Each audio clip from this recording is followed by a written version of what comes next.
Hello दोस्तों, कैसे हैं आप सब। उम्मीद करता हूँ आप सब अच्छे होंगे। कहानी में आगे बढ़ने से पहले आप सभी से एक गुजारिश है। अगर आप हमारे चैनल पर नए हैं तो प्लीज़ हमारे चैनल को सब्सक्राइब कीजिए और हमें सपोर्ट कीजिए, जिससे हमारा हौसला बढ़े और हम आपके लिए प्यारी प्यारी कहानियाँ लेकर आते रहें। और अगर आपका कोई सुझाव है तो हमें कमेंट करके ज़रूर बताइए। तो चलिए चलते हैं कहानी की ओर। आज रजनी की शादी को 7 साल से कुछ ज़्यादा समय हो गया था। तब वक्त फेरे की रस्म के लिए एक बार मुकुल के संग ही मायके आना हुआ था और तब के बाद आज 2 बच्चों के साथ मायके आई है। ऐसा नहीं कि माँ बाबा ने बुलाया नहीं या खुद का ही मन नहीं हुआ कभी आने का, पर ससुराल में तो उनके हिसाब से रहना पड़ता है ना। जब भी सासू माँ से अपने घर जाने की बात कही तो उन्होंने साफ इनकार कर दिया, यह कहकर कि तुम चली जाओगी वहाँ तो यहाँ घर के कामों का क्या। अब इस उम्र में मुझसे नहीं हो पाएगा सब। मुकुल को सुबह उठकर टिफिन देना और उसके बाबा को बार बार दवा देना और शाम को दोनों बच्चों को पार्क में ले जाना ना तो मुझसे होता है और ना ही अब मैं करना चाहती हूँ। बहू, अपनी गृहस्थी संभालो, वो ही ज़रूरी है तुम्हारे लिए। उस घर से अब मोह ना ही पालो तो अच्छा। मन महसूस कर रह जाती बेचारी रजनी। एक नंद भी थी, लेकिन वह भी अब अपनी ससुराल में खुश थी। उसकी सास उसे अपने बच्चों की तरह लाड करती, उसकी इच्छाओं का भी पूरा ध्यान रखती थी। फिर भी जब उसे बरबस अपने गांव गली की याद आती तो कभी कभी भेज भी देती थी कुछ दिन रहने के लिए। वह मायके आती तो रजनी का काम और बढ़ जाता। उसकी पसंद का पकाना, उसकी ज़रूरतों का ख्याल रखना भी अब उसकी दिनचर्या में शामिल हो जाता। वह और मम्मी जी सारा दिन खूब बतियाती, घूमते फिरते। अगर कभी नंद कविता अपनी भाभी का हाथ बटाने का प्रयास भी करती तो सासू जी उसे किसी न किसी बहाने से अपने पास बुला लेती। कहती, 4 दिन के लिए आती हो, आराम से रहो। वह कर लेगी काम, उसे आदत है। उसका भी मन होता नंद से हंसी ठट्टा करने का, कुछ समय उसके साथ बिताने का, पर बेचारी ऐसा करने का सिर्फ सोचती ही रह जाती। कभी तो मन में आता कि सासू जी से कहूँ कि कविता आपके साथ है कुछ दिन तो क्या मैं अपने मायके हो आऊँ, पर फिर सोचती कहीं उन्हें बुरा न लग जाए कि मैं काम चोर करना चाह रही हूँ। एक दो बार उसने अपने पति मुकुल से भी कहा कि वो उसे उसकी माँ से मिलवाने ले चले, तो उसने भी छुट्टी नहीं है अभी मेरे पास कहकर उसे चुप करवा दिया। बेचारी माँ पापा से मिलने को इतना तरसी कि अब उसने भी मायके को याद करना छोड़ दिया। बड़ा बेटा आदि 5 साल का और छोटी बेटी अभी 2 साल के हो गए थे। वह उन्हीं में अपना सुख तलाशती, उन्हें जी जान से पालती परोसती बड़े कर रही थी। 2 दिन पहले की बात है। बेटा स्कूल से घर आया तो सीधे दादी के कमरे में घुस गया। माँ ने आवाज़ लगाई, बेटा पहले हाथ मुंह तो धो लो, कहाँ हो, चलो खाना परोस दिया है, आओ मैं खिला दूं। पर वह नहीं आया तो उसे देखने वह अंदर कमरे में झांकने लगी। तभी उसके कदम थिटक गए। दादी से इल्तिजा कर रहा था वह, प्लीज़ दादी मान जाओ ना, मेरे सभी दोस्त छुट्टियों में अपनी नानी के घर जाते हैं, मैंने तो कभी नानी का घर देखा ही नहीं। वो मुझे चिढ़ाते हैं कि तुम कभी कहीं घूमने नहीं जाते हो, तुम्हारे कोई रिश्तेदार नहीं है क्या। अरे बोला ना बेटा, कुछ दिन रुक, दादू घुमा लाएंगे तुझे बुआ के घर। अब वह नाराज़ हो गया था। नहीं दादी, मुझे तो नानी के घर ही जाना है, आप पापा को बोलो हमें कुछ दिनों के लिए वहाँ छोड़ कर आएँ। मेरे दोस्त भी तो जाते हैं नानी के घर, फिर आकर वो खूब मज़े से सारी बातें मुझे बताते हैं। मुझसे भी पूछते हैं कि तेरी नानी का घर कैसा है, वह तुझे क्या बनाकर खिलाती हैं, कहाँ घुमाती हैं। मुझे कुछ नहीं पता, इन छुट्टियों में हम वहाँ जाएंगे, मतलब जाएंगे। दादी लाख पुचकारती पर वह था कि रट लगा बैठा था। पहले बोलो कि भेजोगी, वरना मैं खाना नहीं खाऊंगा, तुम्हारी कोई बात नहीं सुनूंगा। अच्छा पहले खाना कहा, सोचती हूँ कुछ, बोला ना मैंने। दादी पहले हमारे जाने की बात मानोगी तभी खाऊंगा।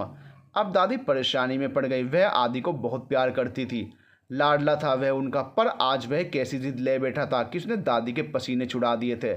वह उसे गोद में लेकर मनाने के लिए आगे बढ़ी तो वह छिटक कर और दूर जाकर खड़ा होगा। अब तो उसने भी बात बंद कर दी थी दादी से। वह ठुड्डी पकड़कर उसका चेहरा अपनी ओर घुमाती तो वह उनका हाथ झटक कर दूसरी ओर घुमा जाता। अब तो दादी हार ही गई और कहना ही पड़ा कि ठीक है, बता कब से हैं छुट्टियां तेरी। वह चहक उठा, परसों से, सोमवार से हैं दादी। उसने अपने बैग से डायरी निकालकर दादी को दिखाई। देखो मेरी मैम ने इसमें नोट की हैं छुट्टियां, पूरे 40 दिनों की छुट्टियां हैं। ठीक है, मैं शाम को तेरे पापा को बोलती हूँ, छोड़ आएगा तुम्हें, पर जल्दी ही वापस आना पड़ेगा। 1 सप्ताह में आ जाना, घर आकर छुट्टियों में मिला होमवर्क भी करना पड़ता है। नहीं दादी, यह क्या बात हुई, 1 सप्ताह में तो नानी हमें कहीं घुमाने भी नहीं ले जा पाएंगी। मैं तो वहाँ खूब मस्ती करना चाहता हूँ, 20 दिन से पहले मैं वहाँ से आने वाला नहीं। नहीं भेजना है तो मत भेजो बस, लेकिन फिर मुझसे बात मत करना। और वह पैर पटकता कमरे से बाहर निकल गया। शाम को मुकुल ऑफिस से वापस आया तो माँ ने उसे आदि की इच्छा से अवगत कराया। वह बोला, ऐसे कैसे जिद कर सकता है वो, बुलाओ उसे, मैं खबर लेता हूँ उसकी। माँ ने समझाया, बच्चा है, दोस्तों से उनकी छुट्टी में घूमने जाने की बात सुनकर जिद कर बैठा। और बात भी तो सही कह रहा है, अभी तक वह ननिहाल नहीं गया कभी।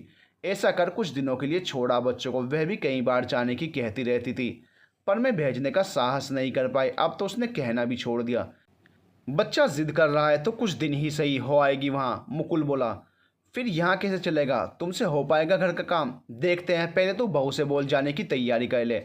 आदि का मुरझाया चेहरा नहीं देखा जाता। माँ ने मुकुल को समझाया, ठीक है, ये मैं क्या सुन रहा हूँ, आज आदि ने दादी से जिद की, वो भी ननिहाल जाने की। कहीं तुमने तो नहीं सिखाकर भेजा उसे? मुकुल ने पलंग पर पसरते हुए कहा। आप कैसी बातें कर रहे हो, मैं क्यों कहूँगी उसे ऐसा करने को, आज से पहले कहा क्या कभी? अगर मुझे कहना होगा आप लोगों से कहूँगी, ना कि बच्चे का इस्तेमाल करूँगी। और किसी से कहने से होगा भी क्या, सब तो अपना अपना ही सोचते हैं। इसलिए मैंने तो अपना मन मानकर जुबान पर ताला जड़ दिया है। रजनी भी खुद को लांछित हो देख मुकुल से नाराज़ थी। उसने भी अपनी अवी को सुलाया, फिर मुंह घुमाकर लेट गई। आदि दादी के पास सोने चला गया। थोड़ी देर की चुप्पी के बाद मुकुल समझ गया कि रजनी नाराज़ हो गई है। उसने उसे पुकारा, पर रजनी चुप रही। आज उसकी आत्मा आहत हुई थी। मुकुल ने पकड़कर उसका मुंह अपनी ओर घुमाया और उसके चेहरे पर नज़र टिकाकर पूछा, नाराज़ हो गई क्या? तो क्या खुश होना चाहिए था? रजनी ने तुरंत बात पकड़ते हुए कहा, देखो मेरी बात सुनो, तुम मेरी आदत जानती हो। मैं माँ की परेशानी नहीं देख सकता, इसीलिए तुम्हें मायके जाने से रोक देता हूँ। और आज पहली बार आदि ने दादी से जिद की तो मुझे गुस्सा आ गया।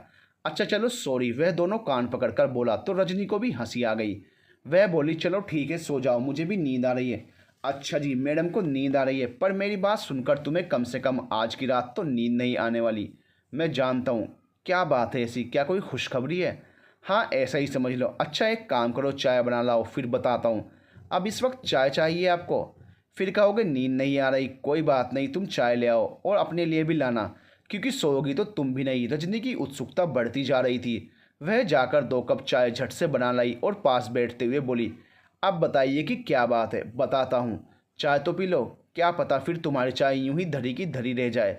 अब उसने फिर नाराज़गी जताते हुए मुंह बना लिया तो मुकुल बोला, चाय पीकर नींद तो तुम्हारी ख़राब हो ही गई है। अब ऐसा करो, अपने और बच्चों के ज़रूरी सामान के साथ साथ कुछ कपड़े पैक कर लो, तुम सुबह मायके जा रही हो। रजनी ने चौंक कर मुकुल को देखा, कहीं ये मेरा मजाक तो नहीं बना रहे? उसने पूछा, तबीयत तो ठीक है ना तुम्हारी? क्यों, तुम्हें ऐसा क्यों लगा? मैं इतना भी बुरा नहीं हूँ मैडम, पर हाँ, माँ की मर्जी के बिना तुमको वहाँ जाने की इजाज़त नहीं दे सकता। इतना तो इन 7 सालों में तुम जान चुकी होगी। माँ मान गई हैं तुम्हें वहाँ भेजने को, उन्होंने ही कहा है कि जाने की तैयारी करो। पर उन्होंने तो मुकुल को 1 सप्ताह के लिए बोला था और उसने 20 दिनों की जिद की थी, इसलिए उसने भी जाने से मना कर दिया था। हाँ बताया माँ ने मुझे, तुम जाने की तैयारी करो, आगे मैं संभाल लूँगा। अब तो सच में रजनी की नींद को मानो पंख लग गए थे और वो उड़नछू हो गई थी। उसने अति उत्साहित होकर मुकुल को आलिंगन में ले लिया। मुकुल ने भी प्यार से उसका माथा चूम लिया। वह बोला, चलो मैं तुम्हारी पैकिंग में मदद करता हूँ ताकि काम जल्दी निपट जाए और तुम भी थोड़ा आराम कर पाओ। फिर मैं तुम सबको खुद छोड़ कर आऊँगा। सच्ची? यकीन नहीं है मुझ पर, पहली बार ऐसा कुछ होते देख सुन रही हूँ, यकीन कैसे हो? चलो कोई बात नहीं, अब शुरू हो जाओ, मुझे बताती जाओ क्या क्या करना है। रजनी का मन बिल्ली उछलने लगा। वह खुशी से पागल हुए जा रही थी। उसका बचपन मानो लौट आया था। माता पिता से मिलने की खुशी, अजय भैया को देखने का ख्याल और सहेलियों से मिलकर धमाल मचाने का सोच सोच कर वह मुस्कुरा रही थी। और मुकुल उसे देखकर हैरान हो रहा था, क्योंकि आज से पहले उसे इतना खुश उसने कभी नहीं देखा था। रजनी को पैकिंग करते करते 12:30 बजे का समय हो गया था। मुकुल ने उसे कहा, अब वो आराम करे, सुबह 9 बजे हम अपनी गाड़ी से चलेंगे। हाँ घर पर फ़ोन ज़रूर कर देना कि हम आ रहे हैं, 11:30 बजे तक पहुंच ही जाएंगे। जी ठीक है कहकर वह लेट तो गई, पर आज तो मानो निंद्रा देवी उसकी आंखों से मीलों दूर थी। उसके जहन में तमाम सुनहरे पल जो उसने मायके में बिताए थे और वो सब जो वो जाने के बाद वहाँ क्या क्या करने वाली है, गुड्डम गुड्डा हो रहे थे। सुबह वह अपेक्षाकृत जल्दी उठ गई। घर के कार्यों से निर्वत होकर स्नान ध्यान किया। नाश्ते के साथ ही दोपहर के लिए भी खाना बनाकर रख दिया ताकि सासू माँ को कष्ट न हो। सभी को नाश्ता परोसा। खाते खाते सासू माँ ने जल्दी लौट आने की हिदायत भी दे डाली। उसने पति की तरफ देखा तो उसने चुप करने का इशारा भर किया। आज आदि भी बहुत खुश था। पहली बार कहीं जा रहा था। कभी छोटी बहन को प्यार दिखाता, कभी उछल कूद मचाता, इधर उधर घूमता फिर रहा था। दादी भी उसे देख देख कर खुश हो रही थी। दादू अक्षकर्त शांत थे। बोले, बहू तुम लोगों के बिना मेरा तो जी ही नहीं लगेगा घर में। वहाँ जाकर बच्चों का ख्याल रखना और कोशिश करना जल्दी अपने घर वापस लौट आओ। जी पापा कहकर उसने पाँव छूकर चलने की इजाज़त मांगी। आदि भी अपने दादा दादी से लिपट गया। उन्होंने ढेरों आशीर्वाद देते हुए बच्चों को विदा किया। वे बाहर जाकर कार में जा बैठे। रास्ते पर आदि ने जाने क्या क्या बोलते पूछते सर में दर्द कर दिया। मुकुल ने उसे चुप बैठने को कहा तो वह एकदम चुप होकर मम्मी से आंखों के इशारे में बातें करने लगा। 12 बजने से पहले वे घर के सामने कार से उतरे तो आदि की नानी ने आरती उतारकर द्वार पर ही उनका स्वागत किया।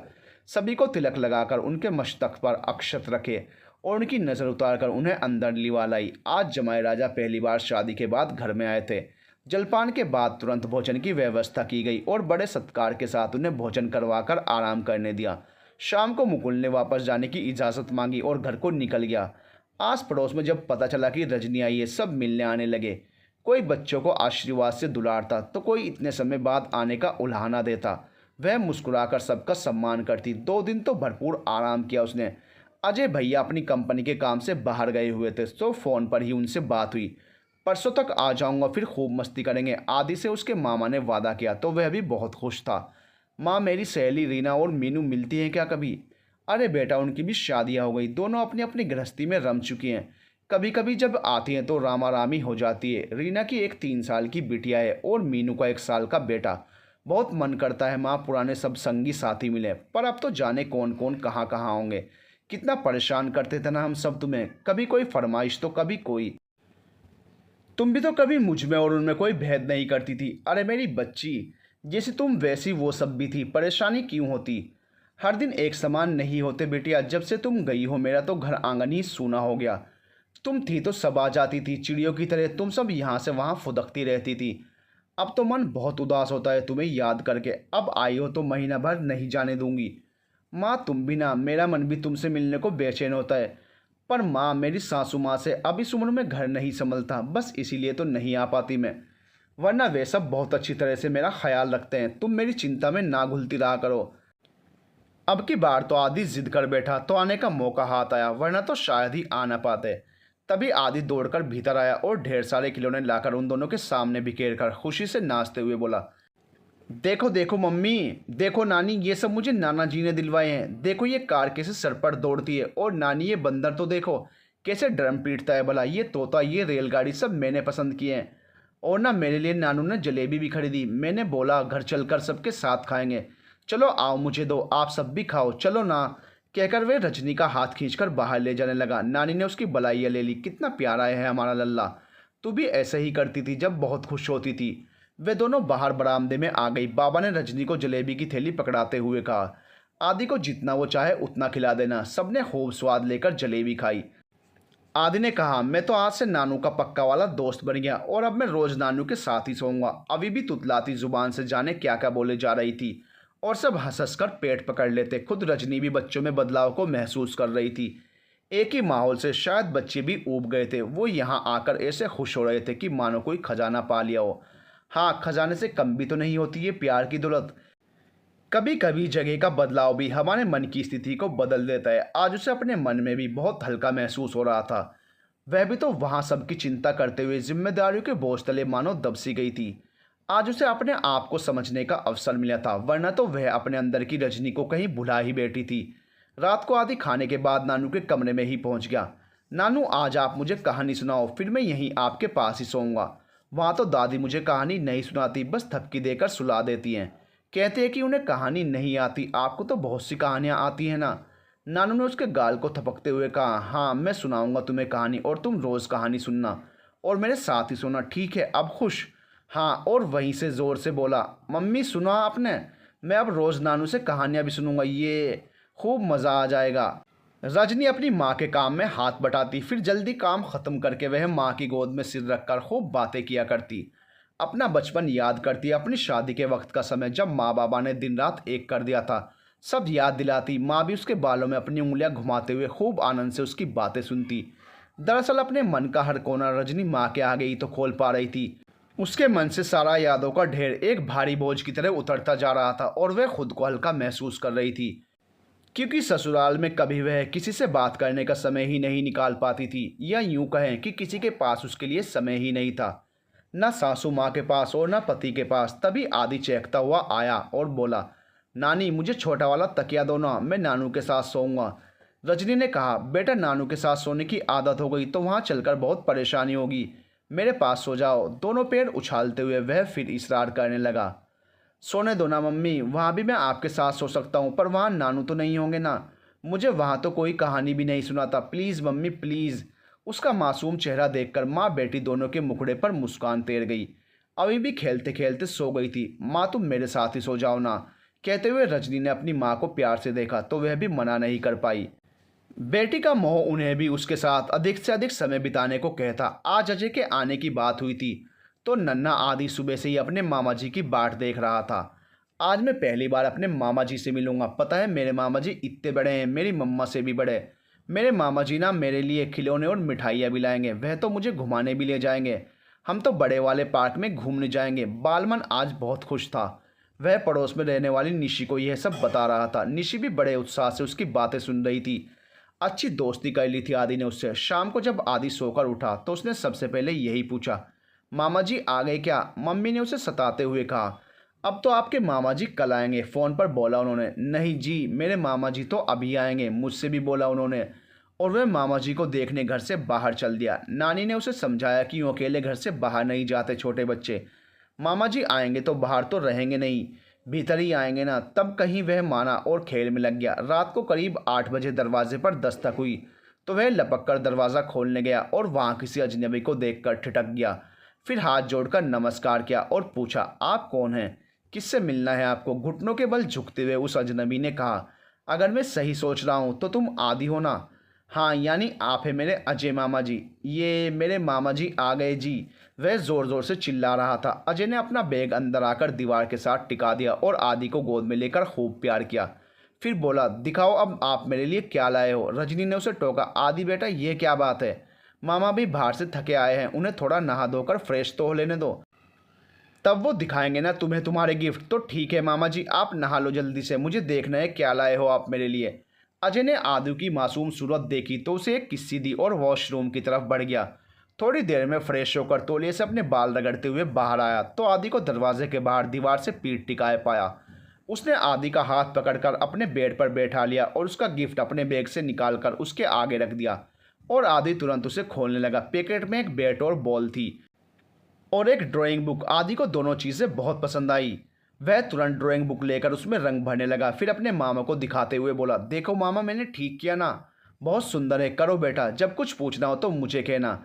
ओके मामा जी। वह बहुत खुश था और सभी पृष्ठ एक के बाद एक आधे अधूरे रंगीन करता जा रहा था। अजय ने देखा तो उसे प्यार से ड्राइंग के तरीके समझाए। ठीक है मामा जी, अब मैं कोई पृष्ठ अधूरा नहीं छोड़ूंगा। शाबाश बेटा, कहकर उसका हौसला बढ़ाया अजय ने। कल हम इस बैट बॉल से क्रिकेट खेलेंगे, चलो अब सो जाओ। ओके मामा जी, कहते हुए आदि ने अपना सारा सामान समेट लिया। ओके मामा जी, कहते हुए आदि ने अपना सारा सामान समेट लिया और नानू के साथ सोने चल दिया। आज उनके घर उनके दूर के चाचा जी बहुत समय पश्चात पधारे। हालचाल पूछने के बाद उन्होंने कहा, भैया भाभी अगर आप लोगों को एतराज़ ना हो तो एक बात कहना चाहता हूँ। कहो क्या बात है मुकेश, तुम्हें औपचारिकता की क्या आवश्यकता जान पड़ी? भैया मैं कह रहा था कि आजकल तो चलो बिटिया पधारी है तो घर में रौनक है, पर जब ये अपनी ससुराल चली जाएगी तो क्या आप लोग अकेलेपन को महसूस नहीं करते?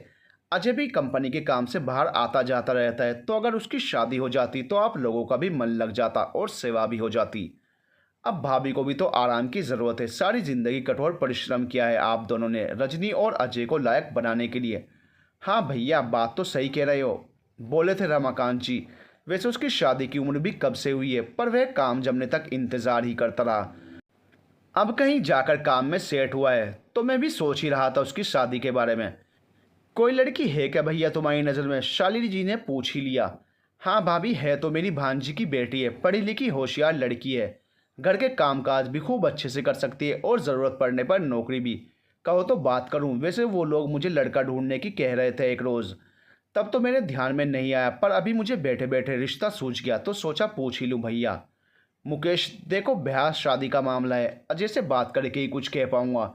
मैं अपना फैसला उस पर थोपना नहीं चाहता, अगर वो हाँ कर दे तो लड़की को दिखा देना, बाकी सब फिर ऊपर वाले की मर्जी। ठीक है भैया, मैं चलता हूँ, आज तो यहीं शहर में आया था तो मिलने चला आया, फिर आऊँगा। बिटवा से पूछकर आप सिर्फ मुझे संदेश भेज देना, मैं आ जाऊँगा।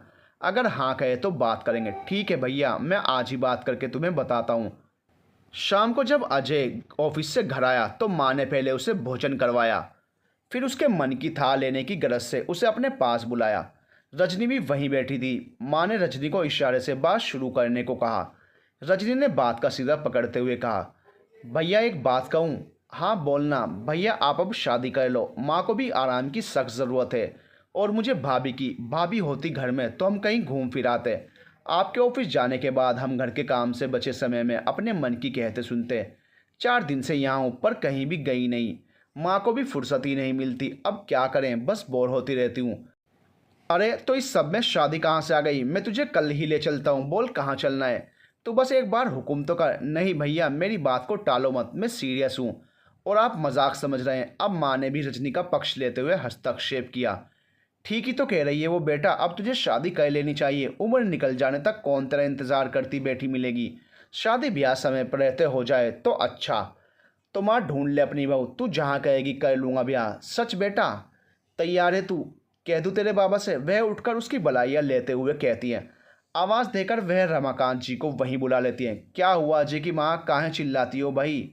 अरे देखो अजय मान गया शादी करने को, चलो अच्छी बात है। अब मुकेश भैया को बता दीजिए कि बात करके देख लें, इसे लड़की पसंद आ गई तो देखते हैं, वरना तो कहीं और भी देखेंगे। ठीक कहती हो, करता हूँ बात। अगले दिन तड़के रमाकांत जी ने मुकेश को फ़ोन पर लड़की की फ़ोटो दिखाने की बात। उन्होंने कहा कि अगली फुर्सत में आकर फ़ोटो और सारी जानकारी दे जाना, बाकी लड़का अपनी समझ से हाँ या ना करेगा। ठीक है भैया, मुकेश ने कहा। रजनी और उसकी माँ अजय के मान जाने से बहुत खुश थे। पहले भी कई बार शालिनी जी उसे शादी की बाबत पूछ चुकी थी, पर वही मना कर देता था कि पहले मेरी नौकरी पक्की होने दो। अब वह इसीलिए उससे कुछ नहीं पूछती थी। कई बार उन्होंने इसीलिए रजनी से आग्रह करवाया था। अब तो 4 महीने पहले उसकी नौकरी भी पक्की हो गई थी। 2 दिन बाद मुकेश का फ़ोन आया कि हम कल आ रहे हैं, अजय की चाची भी आ रही है, उसे भी आप लोगों से मिलने का बहुत मन है। हाँ हाँ भैया लेते आओ, अच्छी बात है। बेटा अजय आज हो सके तो थोड़ा जल्दी आ जाना, मुकेश चाचा और तेरी चाची आ रहे हैं आज। जैसे ही अजय ऑफिस को निकलने लगा उसके बाबा ने आवाज़ दी। ठीक है बाबा, कोशिश करूँगा, कहकर वो निकल पड़ा। रजनी ने माँ के साथ मिलकर घर के सारे काम निपटाए और आदि और रवि के साथ खेलने लगी ताकि बच्चे थककर सो जाएं। और सच में बच्चे दोपहर होते होते सो गए। तब तक शालिनी जी ने अपना भोजन तैयार कर लिया था। दोपहर का भोजन करने के बाद वे दोनों भी सुस्ताने को बच्चों के पास ही जा लेटी। तभी दरवाजे पर खटखटाने की आवाज़ सुनकर रमाकांत जी ने बाहर निकलकर देखा तो मुकेश अपनी पत्नी के साथ खड़ा था। आओ आओ भैया, तुम्हें ही याद कर रहे थे, देर कर दी, क्या बात हुई? अरे आते समय जाने कहाँ से एक कील मोटरसाइकिल के टायर में जा धंसी और पंचर हो गया। 1 किलोमीटर तक गाड़ी घसीटने के बाद पंचर की दुकान मिली, वहीं कुछ समय लग गया पंचर बनवाने में। चलो फिर भोजन कर लो। अरे भोजन तो हम करके ही निकले थे, हाँ चाय की गुंजाइश है। अरे रजनी बेटा, चाचा चाची को बढ़िया सी चाय पिलाओ, देखो कितने सालों के बाद आए हैं हमारे द्वारे। हाँ बाबा अभी लाती हूँ। रजनी चाय बनाने लगती है और माँ को अंदर भेज देती है। चाय के साथ नमकीन पारे और बिस्कुट आदि लेकर रजनी भीतर आती है। वह कहती है, चाची जी आपकी गुड़िया शायद पिंकी नाम है ना, उनका विवाह हो गया? हाँ बेटी, 3 बरस पहले उसका ब्याह हो गया, उसके पास भी 1 बरस की गुड़िया है। अच्छा चाची, कैसी है ससुराल उसकी? भले लोग हैं बिटिया, पिंकी खुश है, ईश्वर हमेशा उसे खुश रखे। अच्छा आप लोग बातें करो, मैं बाहर बच्चों को देखती हूँ ज़रा। हाँ तो भैया मैंने बात की थी अपनी भांजी से, वह लोग राज़ी हैं, मेरा बहुत लिहाज करते हैं। उन्होंने कहा है जैसा मुझे ठीक लगे मैं फ़ैसला ले सकता हूँ। लाओ फ़ोटो दिखाओ तो ज़रा। हाँ मैं भी तो देखूँगी। रजनी भी बात सुनकर भीतर चली आई थी। तभी अजय भी ऑफिस से आया, हाथ पैर धोकर पानी पिया और भीतर आकर चाचा चाची के पाँव छू लिए। उन्होंने फ़ोटो में लड़की पसंद करने को कहा तो वह बोला, पहले माँ बाबा और रजनी देख लें, उनकी क्या राय है, बाद में मैं भी देख लूँगा। रजनी ने देखा, लड़की लंबी गोरी और पतली है, नैन नक्श भी ठीक ही हैं, माँ बाबा को भी ठीक ही लगी लड़की। देखो अब तुम भी देखो बेटा, जब सबको ठीक लगी तो ठीक ही है, मैं क्या देखूँ? नहीं बेटा, जीवन भर का साथ होता है, ब्याह शादी है, कोई गुड्डा गुड़िया का खेल नहीं है।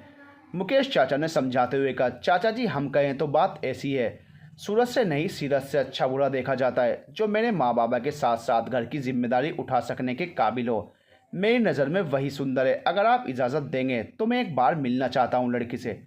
ठीक है बेटा, जब तुम कहो मैं उन्हें बता दूंगा। तो रविवार को मेरा अवकाश रहता है, उसी दिन ठीक रहेगा। अभी घर पर मिलना ठीक नहीं होगा, इसलिए आप लोग सिटी पार्क में पधारें, हम भी वहीं बैठकर बातें कर लेंगे, यही ठीक रहेगा। कहकर मुकेश चाचा उठ खड़े हुए। अब हमें चलना चाहिए, इजाज़त दीजिए। चलो तो मिलते हैं रविवार को, रमाकांत जी बोले। उनके जाने के बाद अब चारों ने इस विषय पर चर्चा की और तय किया कि अगर सब ठीक रहा तो शादी 6 महीने के अंदर ही कर देंगे।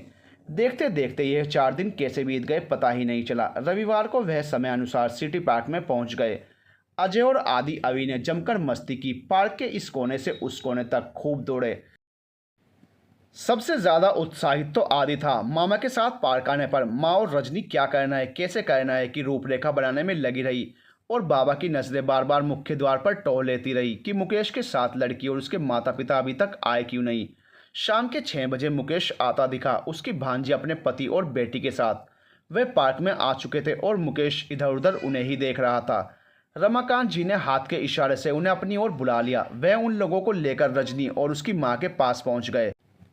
रजनी बच्चों के साथ खेल में व्यस्त अपने भैया को बुलाने पार्क के दूसरे हिस्से में चली गई। रजनी ने बच्चों के साथ रहना मुनासिब समझते हुए भैया को पिताजी के पास भेज दिया। अजय ने आकर चाचा जी और उन लोगों को प्रणाम किया और बैठ गया। लड़की के पिताजी ने अजय के कामकाज के बारे में जानकारी लेकर कहा कि अब आप जो भी बात करना चाहो कर सकते हो, और उन्होंने बिटिया को उसके साथ जाने को कहा। वे दोनों उठकर पार्क के साथ लगातार दूसरे भाग में चले गए। वहां जाकर अजय ने सबसे पहले लड़की से उसका नाम पूछा। जी, मैं अर्पिता। बैठिए, क्या आपको मैं पसंद हूँ? जी जी हाँ। तुमने कहाँ तक शिक्षा प्राप्त की है? नौकरी करना चाहोगी या?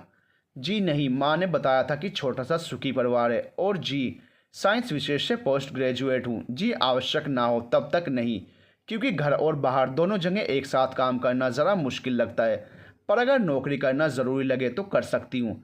आखिर शिक्षित होने के बाद भी ज़रूरत पड़ने पर शिक्षा काम ना आए तो क्या फ़ायदा। तुम मुझसे कुछ पूछना चाहती हो? क्या चाहिए? फिर भी मैं कुछ कहना चाहूँगा कि बोलते बोलते अजय चुप हो गया। आप बिना संकोच अपनी बात कहिए। हमारे यहाँ आकर बात करने का यही तो प्रयोजन है कि हम एक दूसरे के मन की बात जान सकें, ताकि आने वाले समय में कोई दिक्कत ना हो। अजय ने फिर कहना आरंभ किया। अर्पिता जी, मैं आपसे पहले ही एक बात क्लियर कर लेना चाहता हूँ कि मेरे माता पिता और बहन से बढ़कर अभी तक मेरे लिए कोई भी नहीं है। कभी भी यह नहीं चाहूँगा कि मेरी पत्नी के कारण उन्हें कोई तकलीफ पहुँचे। उनके मन मुताबिक ढलना पड़ेगा तुम्हें। वो मेरे माता पिता हैं, उन्होंने कभी मुझ पर कोई आँच नहीं आने दी। अब मेरा कर्तव्य है कि उन्हें कभी कोई कष्ट न आने दूँ। जैसा वो चाहें तुम्हें वैसा ही करना होगा। कभी उन्हें बदलने को मजबूर मत करना। मैं बस यही चाहता हूँ। जी, आप ठीक कहते हैं, मुझे स्वीकार है। उनका आशीर्वाद मिलता रहे, इतना ही काफ़ी है। तो मैं तुम्हारी हाँ समझूं? अर्पिता ने सिर झुकाकर स्वीकृति दी तो अजय ने मुस्कुराते हुए उसे धन्यवाद कहा। अर्पिता ने शर्माकर अपनी नज़र झुका ली। वैसे एक बात और कह दूं क्या? अर्पिता जी, अजय ने उसे जी जी क्या?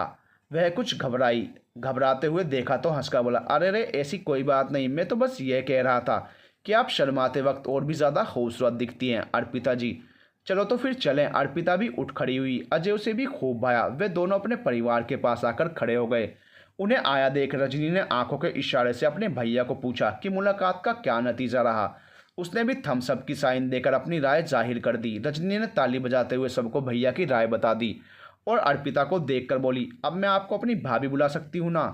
अर्पिता ने निगाहें झुका ली और रोमांचित होकर मुस्कुरा दी। उसके पापा कमल किशोर जी ने जो मिठाई का डब्बा साथ लाए थे उसमें से मिठाई निकालकर सभी का मुंह मीठा करवाया और रमाकांत जी ने उन्हें गले लगाकर बधाई दी। शालिनी जी ने भी अर्पिता की मम्मी को मुबारकबाद दी और अब घर पर आकर टीका करके रोकने की रस्म करने का न्योता दिया। अब हम अपने पंडित जी से मिलकर कोई अच्छा सा मुहूर्त दिखवाकर आपको बताते हैं, कहकर वे सब उठ खड़े हुए।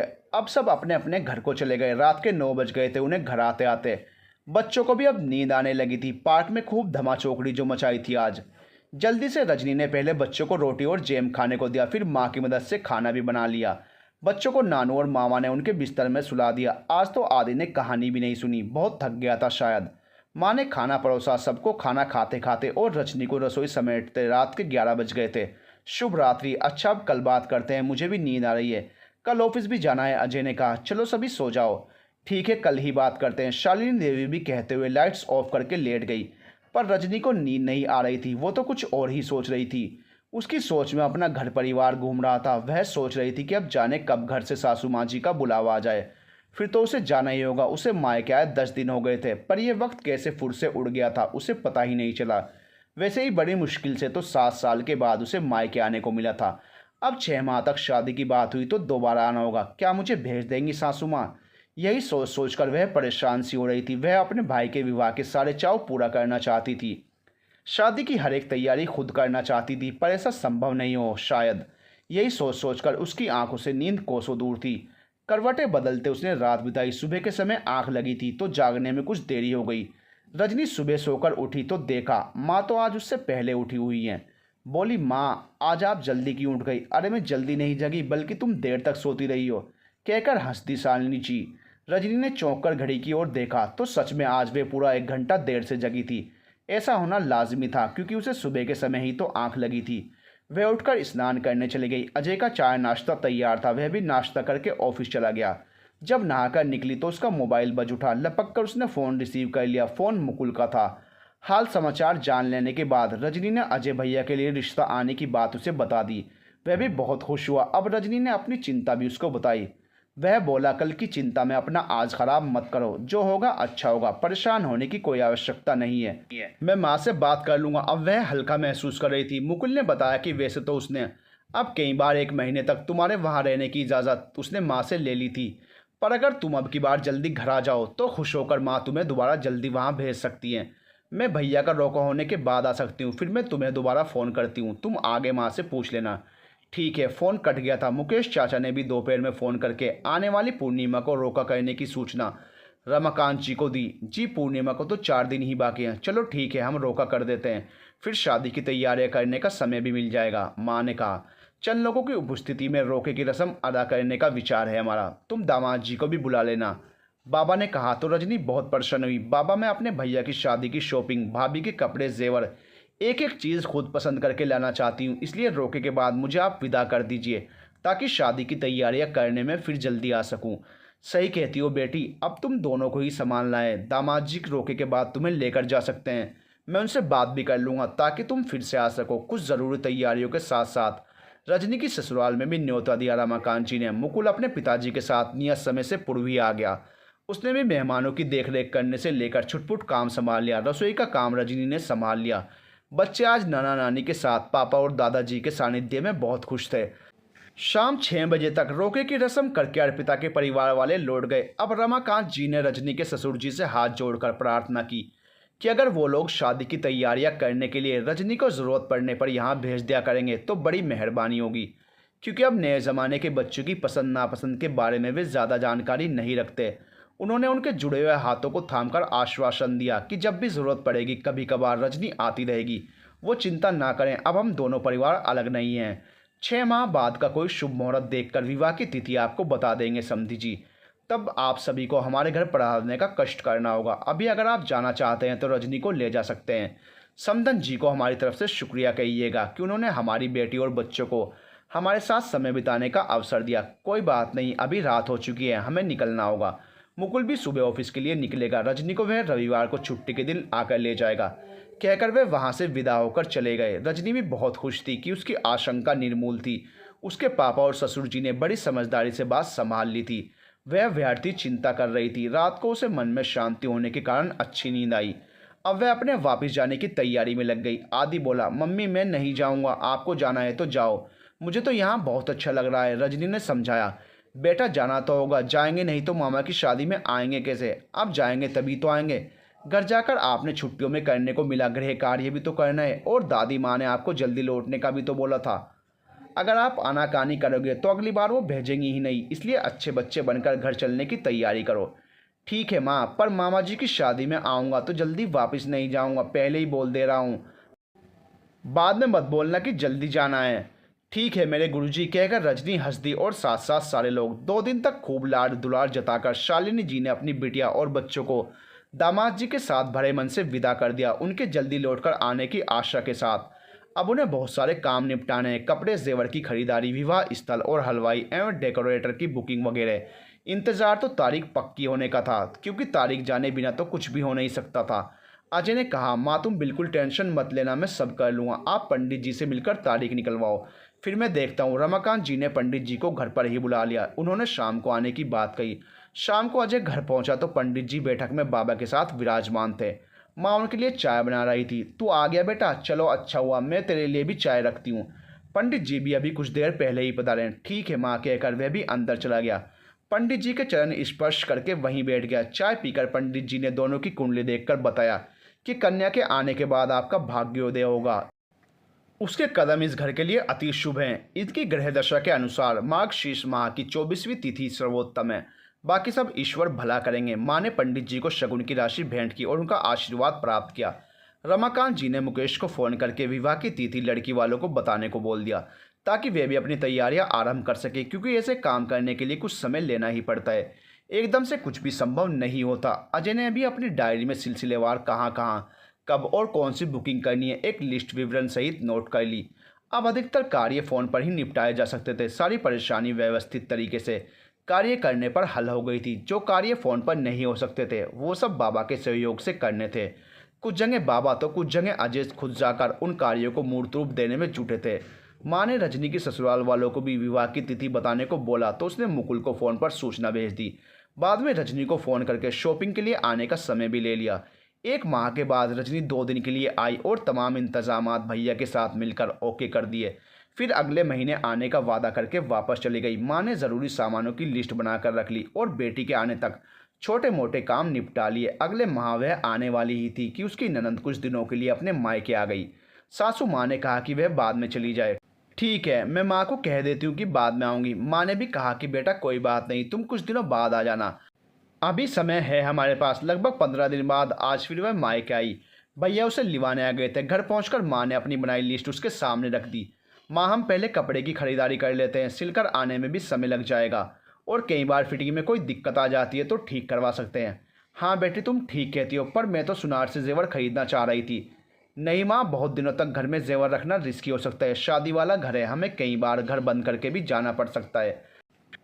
जेवर सबसे बाद में कुछ दिन पहले ही खरीदे जाएं। रजनी की माँ, हमारी बेटी समझदार है, वह सही कह रही है। अभी तुम कपड़ा लत्ता ही खरीदो और हाँ, कपड़े खरीदते वक्त कोई कंजूसी मत करना, जो पसंद आए वही लेना। ठीक है जी। वे दोनों शहर की प्रसिद्ध मार्केट से सभी के लिए शॉपिंग करती हैं और सबके लिए बढ़िया कपड़े खरीद कर लाती हैं। दुल्हन के जोड़े पर तो सब लट्टू ही हो गए। माँ, इसे पहनकर मेरी भाभी किसी अप्सरा से कम नहीं लगेगी। ऐसा खूबसूरत लहंगा चुन्नी तो मैंने कभी भी पहले नहीं देखा। और माँ, आपकी वाली साड़ी भी बहुत प्यारी है, बिल्कुल आपकी तरह। और तुम्हें अपना पार्टी गाउन और साड़ी पसंद आई या नहीं? बहुत पसंद है माँ, सच में आप कितनी अच्छी हो जो सबकी पसंद का ख्याल रखती हो। भैया की शेरवानी भाभी की ड्रेस से मैच कर रही है, यह बात तो मैंने अब नोटिस की। अरे हाँ सच में। और हाँ बाबा, अपने कपड़े तो देखो कैसे हैं। तुम सब पसंद करके लाए हो, बढ़िया तो होंगे ही, इसमें कोई शक नहीं। बच्चों को भी अपने कपड़े बहुत पसंद आए। अब बहुत सारी तैयारियों के करने की सलाह करते हुए फिर आने की बात कहकर अगले दिन वह चली गई अपने ससुराल। अब उसे विवाह के कुछ दिन पहले ही आना था ताकि जेवर आदि खरीद सके। माँ, तब तक तुम घर का पेंट, डेकोरेशन, वेडिंग कार्ड आदि छपवा लीजिएगा। जब मैं आऊँगी तो बांटने चलेंगे। दूर भेजने वाले कार्ड आप पहले भेज दीजिएगा। उसने माँ को जैसा निर्देश दिया था, माँ ने सब व्यवस्था वैसे ही करने की पूरी तैयारी कर ली थी। रजनी अपनी सासू माँ और परिवारजनों से अपने भैया की शादी में चलने का आग्रह करती है और खुद कुछ दिन पूर्व जाने की इच्छा जाहिर करती है। सासू माँ कहते कि तुम वहाँ बीच बीच में जाकर उनकी मदद तो कर ही रही हो, अब कुछ दिन पहले क्यों जाना, तुम भी हमारे साथ ही चलना। यह सुनकर वह उदास हो जाती है। उसके ससुर जी उसका उतरा चेहरा देखकर समझ जाते हैं कि कोई तो बात है, वरना हमेशा खुश रहने वाली रजनी यूं ही तो चुप नहीं लगा सकती। तभी फ़ोन पर उसकी ननंद कविता बताती है कि वह आज हफ्ते भर के लिए मायके आ रही है। रजनी उसकी पसंद का भोजन बनाने के लिए किचन में चली जाती है। सासू माँ से रसोई का काम समझाकर कि क्या क्या बनेगा आंगन में आ बैठती हैं। दोपहर में जब उसकी ननंद अपने पति के साथ घर आती है तो अपनी भाभी को रसोई घर में व्यस्त पाती है। वह अपनी माँ के पास कुछ देर बैठकर भाभी के पास चली आती है। रजनी तब तक उनके लिए चाय बनाकर बाहर ही आ रही थी। वह मुस्कुराकर अपनी प्यारी ननंद का स्वागत करती है और भीतर चलकर उन दोनों से जलपान करने का आग्रह करती है। आज अपनी भाभी को उसने उदास देखा तो बस पूछ ही लिया, भाभी तबीयत तो ठीक है ना आपकी? हाँ, मेरी तबीयत को क्या होना है, मैं तो बिल्कुल ठीक हूँ। पर उसने नोटिस किया कि हरदम चहकती रहने वाली रजनी भाभी आज हाँ हूँ में उत्तर दे रही थी। जब कुछ देर बाद रजनी के नंदोई वापस चले गए तो नंद रानी ने पूछा, भाभी आपके भैया की शादी की तैयारियां पूरी हो गई? तब रजनी ने बताया कि लगभग पूरी ही हैं, कुछ काम बाकी हैं बस। तो फिर कितने दिन पहले जा रही हो भाभी? अब तो 1 महीना ही है ना शादी में। रजनी ने कुछ उत्तर नहीं दिया, पर भाभी के चेहरे की उदासी बढ़ गई थी। यह बात उससे छिप नहीं सकी। उसने भाभी को बार बार पूछा पर उसने कुछ नहीं कहा। शाम को अजय भी घर आ गया। रजनी चुपचाप सब काम करती जा रही थी, बस शांत थी। पति को भी उसने कुछ नहीं कहा तो उसने चाय पीते पीते माँ से ही पूछ लिया कि आज रजनी को क्या हुआ है। माँ ने कहा, कुछ नहीं, यूं ही, पता नहीं क्यों आज चुप सी है। माँ, कोई तो बात होगी, वरना वह हमेशा हर हाल में मुस्कुराना नहीं भूलती। तब अजय ने अपनी पत्नी से कहा, तुम शादी की तैयारियों में इन दिनों बहुत भाग दौड़ करती रहो हो, शायद इसीलिए थक गई हो। अपना ख्याल रखना भी ज़रूरी होता है। घर और बच्चों के सब काम भी करती हो और आजकल मार्केट के भी चक्कर लग रहे हैं। चलो थोड़ी देर को आराम कर लो। आज तो कविता भी यहीं है तो वह किचन संभाल लेगी। कविता ने भी भाई की हाँ में हाँ मिलाते हुए कहा, हाँ भैया, आप बिल्कुल ठीक कहते हो, मैं हूं ना, कोई चिंता मत करो, मैं सब कर लूँगी। आपको आराम की ज़रूरत है, मैं हफ्ते भर के लिए यहीं हूँ तो थोड़ी मदद तो कर ही सकती हूँ। माँ ने सुना तो कहने लगी, कविता तो अब इस घर में कभी कभी ही आती है, शादी के बाद तो मेहमान है वह, उससे काम करवाएंगे क्या। माँ, यह क्या कह रही हो। अजय और कविता थोड़ा चौंक जाते हैं। अजय बोला, उसकी शादी को साल भर हो गया, अब वह नई नहीं है, घर के काम में मदद कर सकती है, उसने कहा। तो कविता ने भी माँ को समझाया कि माँ, मैं अपनी ससुराल में प्रसन्न हूँ, पता है क्यों। मेरी सासू माँ मुझे कई बार यहाँ भेज देती हैं ताकि मुझे मायके की याद न सताए। जब मैं वहाँ होती हूँ तो मेरे घर के कामों में मेरी मदद करती हैं। उन्होंने मुझ पर जिम्मेदारियाँ डाली तो हैं पर थोपी नहीं है माँ। जब मेरी ननद वहाँ आती है तो हम मिलकर सहेलियों की तरह काम भी करते हैं, बातें भी। पर आप भाभी को मायके भेजने से भी गुरेज करती हो और जब मैं उनके निकट जाना चाहूँ तो उन्हें काम में लगा देती हो या मुझे बुला लेती हो। मैंने कई बार आपसे बात करने की कोशिश की पर आपसे डर गई। माँ, वह भी मेरी तरह किसी की बेटी है, उसको भी अपने मायके का मोह होगा जैसे मुझे। अगर मेरी ससुराल के लोग मुझे इतने प्यार से ना रखते तो मैं भी उनका सम्मान न कर पाती। लेकिन भाभी बिना किसी प्रतिफल के हम सबका कितना मान करती हैं, तो क्या उनकी मुश्किल में साथ देना हमारा फ़र्ज़ नहीं। वह तो हमारे व्यवहार की कभी शिकायत भी नहीं करती। अब आप बताइए, आज मेरे घर आने से पहले आपने कुछ कहा क्या उन्हें। वह मुझे बुझी बुझी सी क्यों लगी। हाँ, उसके आने से पहले ही मायके चले जाने की बात पर मैंने उसे टोका था कि तुम भी हमारे साथ ही चलोगी, तो वह चुप हो गई और तो कोई बात ही नहीं हुई। कविता का इस प्रकार अपनी भाभी का पक्ष लेना उसकी माँ को अखरता है, पर अजय के भी मूड को देखकर वह कुछ नहीं बोलती। कविता ज़बरदस्ती भाभी को उनके कमरे में छोड़ आती है और रसोई का सारा काम जल्दी से निपटा लेती है। रजनी को आज आराम करके कुछ अच्छा लगा। कविता ने भोजन के बाद भैया भाभी के पास बैठकर कुछ समय बिताया। फिर वह उन्हें जल्दी सो जाने की हिदायत देकर माँ के पास चली गई। माँ ने कहा, क्या बात है कविता, तुम तो अब की बार बहुत बदली हुई हो, भाभी से खूब हमदर्दी हो रही है। पहले तो तुम ऐसी नहीं थी। कविता ने माँ के पास बैठते हुए माँ का हाथ अपने हाथ में लिया और बड़े प्यार से माँ की आंखों में झांकते हुए उनकी गोद में लेट गई और बोली, माँ, मैं जो भी अब कहूँगी ध्यान से सुनना और उसे समझने की कोशिश करना। भूल जाओ कि रजनी तुम्हारी बहू है। एक बार मान लो कि उसकी जगह मैं हूँ।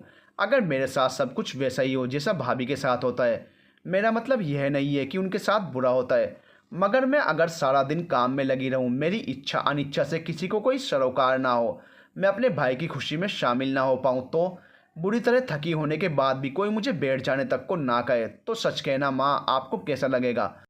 उन्हें शादी करके आए 8 साल होने को आए, कभी तुमने उन्हें एक माँ बनकर प्यार किया, उनकी ज़रूरतों को समझा और उन्होंने कभी तुम्हारी सेवा में कोई कमी आने दी, नहीं ना। तो माँ, उनको माँ का प्यार देने क्या कोई बाहर से आएगा। जितना प्यार तुम मुझे करती हो उसका आधा भी अगर भाभी को करोगी तो खुशियाँ इस घर को छोड़कर कभी नहीं जाएंगी। हम बेटियाँ पराया धन कहलाती हैं, वक्त पड़ने पर अपने ससुराल के साथ खड़ी रहेंगी, पर अब वो इस घर की सदस्य हैं, हर बुरे वक्त में आप लोगों के साथ रही हैं और रहेंगी, तो फिर भेदभाव क्यों। उसे अपनी बेटी की तरह अपना कर तो देखो, वो हमसे पहले आपके लिए हर दुख सह लेंगी हंसते हंसते। कविता ने कहा, मैंने जो कहना था वो कह दिया, अब आप क्या समझेंगी क्या नहीं मैं नहीं जानती, पर यह ज़रूर चाहूँगी कि अपनी दकियानूसी सोच को छोड़कर ज़माने के साथ आगे बढ़ो। बाकी आपकी मर्जी। अच्छा चलो, अब रात बहुत हो गई है, चलो सो जाओ, कहकर वह सो जाती है। सुबह सोकर उठी तो अपेक्षाकृत रजनी का तनाव कम था।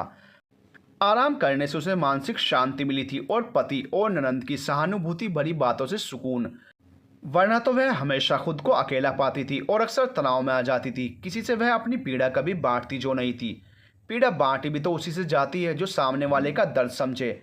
आज पहली बार किसी ने उसे समझने की कोशिश की थी। उठने के बाद भी लेटे हुए वह यही सब सोचकर सुकून का अनुभव कर रही थी। मुकुल वॉशरूम में था कि दरवाजे पर दस्तक हुई। रजनी ने उठकर दरवाज़ा खोला तो सासू माँ ने चाय का कप उसकी तरफ बढ़ाते हुए पूछा, अब कैसी तबीयत है बेटी। रजनी सासू माँ का मुँह ही ताकती रह गई। उसे उनसे ऐसे प्रश्न की उम्मीद जो नहीं थी। माँ ने हाथ पकड़कर उसे पलंग पर बैठाया और बोली, मुझे माफ़ कर दे मेरी बच्ची, मैं तेरी गुनहगार हूँ। नहीं माँ, आप ऐसा क्यों कह रही हैं। ना बेटा, कह लेने दे। मैंने हमेशा तुझ पर एक सास की तरह हुक्म चलाया है, पर तुमने कभी भी पलटकर कुछ नहीं कहा। मैं अपनी गलती स्वीकार करती हूँ। तुझे अपने भाई की शादी में सच में जल्दी जाना चाहिए तो वहाँ 10 दिन पहले चली जाना और बाद में भी सारे काम निपटा कर ही आना। अगर तू नहीं संभालेगी तो कौन संभालेगा वहाँ की जिम्मेदारियाँ? और तुझे यह सब संभालना भी तो उन्हीं लोगों ने सिखाया है और आज उन्हें तुम्हारी ज़रूरत भी है। तुम वहाँ अवश्य चली जाना। देखो ना, तुम्हारी चाय तो ठंडी हो गई। मुकुल भी नहाकर आता ही होगा। तुम दोनों बाहर ही आ जाओ, आज हम सब मिलकर चाय पीते हैं। यह ठंडी हुई चाय मैं ले जाती हूँ और वह रजनी के सिर पर अपनी ममता का हाथ रखकर चली जाती हैं। आज तो मानो रजनी को मुंह मांगी मुराद मिल गई थी और यह चमत्कार हुआ था कविता के समझाने से। तभी मुकुल भी बाहर आते हुए मुस्कुराया। उसने रजनी को आलिंगन में भर लिया। वह बोला, मैंने सब सुन लिया है, बधाई हो तुम्हें, आज यहाँ भी माँ मिल गई। आज घर में फिर से रौनक लौट आई थी। रजनी चहकते हुए यहाँ से वहाँ घूम रही थी। सारे घर में उसने अपनी जगह तो पहले ही बना ली थी। आज तो उसे सासू माँ के दिल में भी जगह मिल गई थी। तभी कविता ने अपनी माँ के हाथों पर ताली देते हुए कहा, ये बात बताओ तो जरा, कौन है ये, बहू या बेटी? सासू माँ ने भी पूरे उत्साह से कहा, बेटी। कविता अपनी भाभी के गले लग जाती है और रजनी उसे बहुत बहुत धन्यवाद देती है। आज परिवार में चारों ओर खुशियाँ ही खुशियाँ बिखरी हैं।